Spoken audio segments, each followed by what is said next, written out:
Aba'im to Room for Eretz 2023.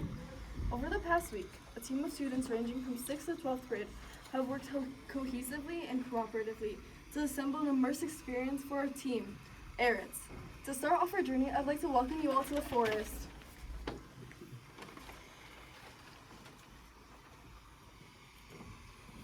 On the third day of creation, Hashem created the vegetation of the world, even before the creation of mankind.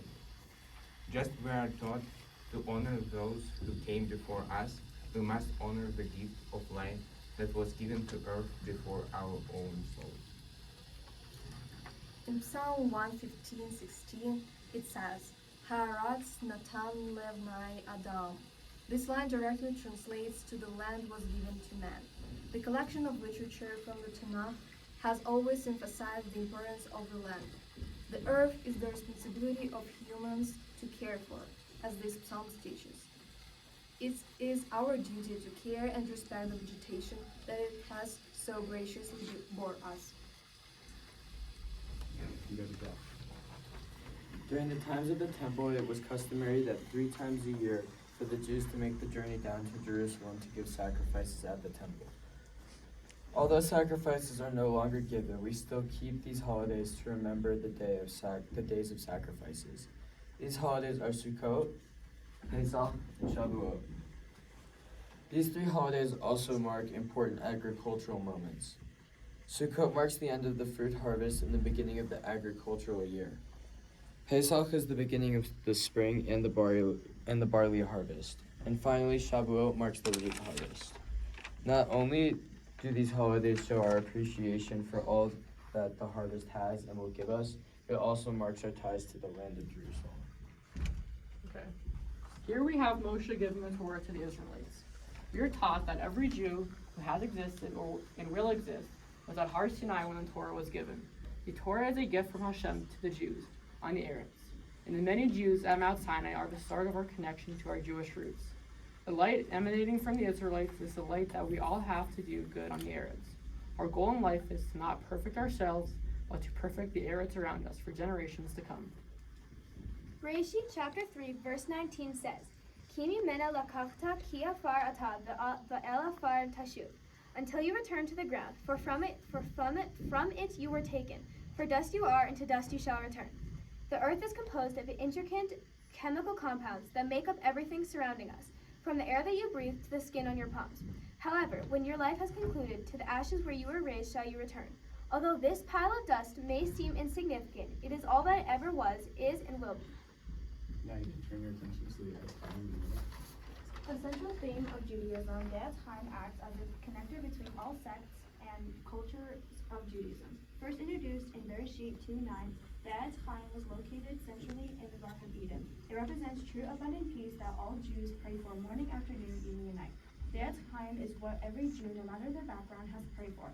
Just as it is the center of this room, it is also the center of Judaism. Surrounding the Etz Chaim is sand, right over here.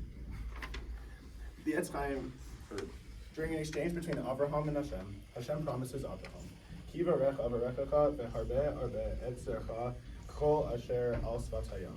I will bestow my blessing upon you and make your descendants as numerous as the sands on the seashore. Bereshit 22:17. The sand surrounding the Etz Chaim represents the descendants of Avraham, the Jewish people, and our connections to the Etz Chaim. The roots of the Etz Chaim are us. Just as roots provide the tree with all the nutrients it will need, so too do the Jewish people aid in moving to the day of total peace, like the tree represents. In the center of our tree is the derech of life. The derech leads to the tree of life in the middle of the Gan Eden. The path symbolizes our experience in life and how, if we take care of the Eretz, we'll be able to return to Gan Eden and be able to achieve true peace and happiness. If you want to walk around to see the derech to the tree of life, you can. Welcome to our homeland, Eretz Yisrael. The list of all that could be said or talked about Israel is endless. There are countless memories to relive, stories of our ancestors to tell, and dreams of a future land of peace to pray for. I'd like to ask you all a question, judges. Close your eyes. What do you picture when you think of Eretz Yisrael? Hold that image in your head. What you thought of is, was, or will be a reality.